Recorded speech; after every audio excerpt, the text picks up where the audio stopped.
हरियाणा सरकार को अपने अधिकारी कर्मचारियों पर भरोसा नहीं है क्या, या फिर वो लायक नहीं लगते?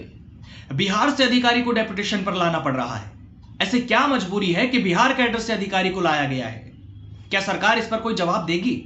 क्या हरियाणा में कोई अधिकारी लायक नजर नहीं आया सरकार को? क्या नायब तहसीलदारों की कमी है? और अगर है तो नई भर्ती क्यों नहीं की जाती? और अगर नहीं है तो क्या सरकार यह बताएगी कि ऐसा क्यों किया गया? क्या किसी नेता की सिफारिश पर ऐसा हुआ है?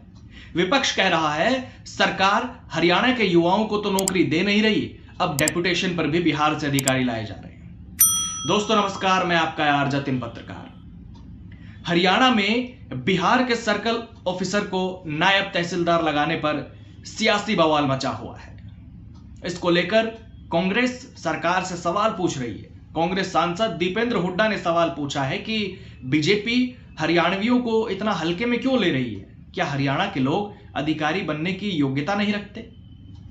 तो वहीं कांग्रेस के पूर्व विधायक, महेंद्रगढ़ से कांग्रेस के पूर्व विधायक रावदान सिंह ने यह कहा है कि चपरासी हरियाणा के और नायब तहसीलदार बिहार के। इसके अलावा इनेलो अध्यक्ष अभय चौटाला ये कहते हैं कि बीजेपी ए और बी क्लास की नौकरियां भारी प्रदेश के लोगों को दे रही है। यह हरियाणा के पढ़े लिखे युवाओं के हक पर डाका है। हालांकि सियासत के बीच अफसर रिंकू यादव ने नायब तहसीलदार की कुर्सी संभाल ली है, अपना पद संभाल लिया है। वैसे तो मैं आपको बता देता हूं कि उनकी नियुक्ति के आदेश 19 जून को हुए थे, पिछले महीने। लेकिन अब ऑर्डर की कॉपी सामने आने के बाद इस पर सवाल उठाए जा रहे हैं। जहां रेवाड़ी में उनकी नियुक्ति हुई है, वहां पर करीब 6 महीने से नायब तहसीलदार का पद खाली पड़ा हुआ था। पहले रिंकू यादव को जान लेते हैं, फिर आगे बात करते हैं। मीडिया रिपोर्ट्स के मुताबिक रिंकू यादव मूल रूप से हरियाणा के महेंद्रगढ़ जिले में एक गांव है दुलोट, वहां के रहने वाले हैं, दुलोट गांव के। अभी गुरुग्राम में रहते हैं और वो बिहार के भोजपुर जिले के बारहारा अंचल में सर्कल ऑफिसर के पद पर तैनात थे। हरियाणा सरकार ने उन्हें रेवाड़ी के डहीना में बतौर नायब तहसीलदार नियुक्त किया। आदेश के मुताबिक रिंकू यादव यहां पर यानी कि डहीना में 1 साल तक डेपुटेशन पर तैनात रहेंगे। यहां काफी समय से, करीब 6 महीने से नायब तहसीलदार का पद खाली था, मैंने अभी आपको बताया। तो देखिए, पद खाली होने की वजह से अभी तक तो सरकार बावल के नायब तहसीलदार, बावल जो कि रेवाड़ी में ही है, बावल के नायब तहसीलदार को एडिशनल चार्ज देकर यहां पर काम चला रही थी। लेकिन अब रेवेन्यू डिपार्टमेंट ने नायब तहसीलदार की नियुक्ति कर दी है और नियुक्ति का जो आदेश जारी हुआ है वो रेवेन्यू विभाग की additional chief secretary Sumita Mishra ने जारी किया है, जिसमें लिखा हुआ है कि नियुक्ति के दौरान उनको पे स्केल के हिसाब से ही अदायगी की जाएगी। अब वो तैनाती के दौरान रेवाड़ी के डीसी को रिपोर्ट करेंगे। हालांकि उनकी नौकरी से जुड़ी टर्म्स एंड कंडीशन यानी कि नियम और शर्तें जो भी होता है वो बाद में जारी होंगी।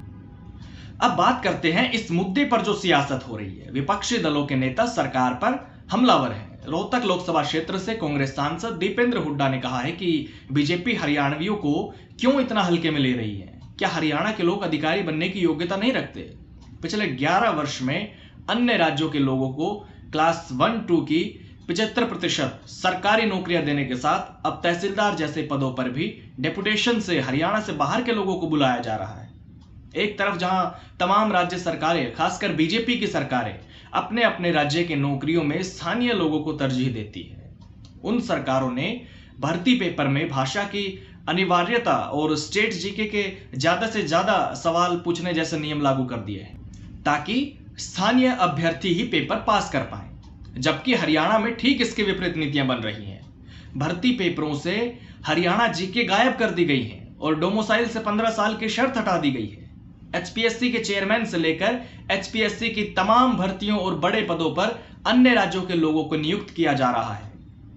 इससे भी जी नहीं भरा तो अब डेपुटेशन पर बाहर से अधिकारियों को बुलाया जा रहा है, जबकि इन पदों पर पहला अधिकार हरियाणवियों का है। तो वहीं महेंद्रगढ़ से कांग्रेस के पूर्व विधायक रावदान सिंह ने फेसबुक पर पोस्ट करते हुए यह लिखा है कि चपरासी हरियाणा के और नायब तहसीलदार बिहार के।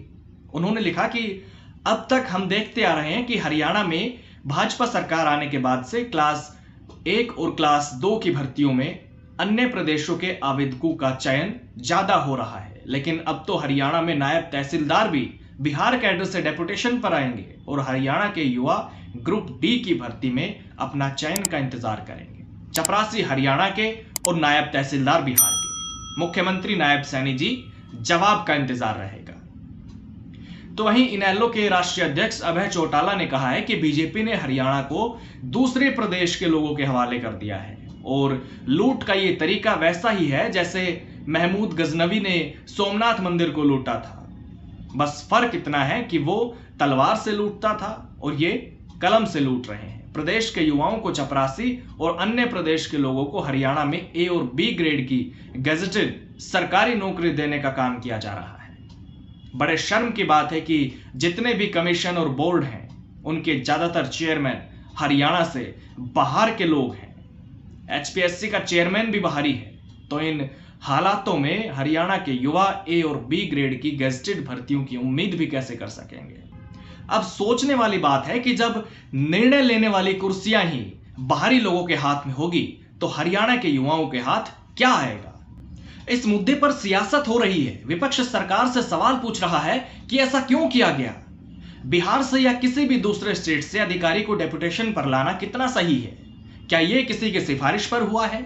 क्योंकि बिहार कैडर के नायब तहसीलदार की नियुक्ति हरियाणा में करके सरकार सवालों में है, सरकार फंसती जा रही है, विपक्ष हमलावर है। ऐसे में सरकार को यह स्पष्ट करना चाहिए कि ऐसा क्यों किया गया। नमस्कार।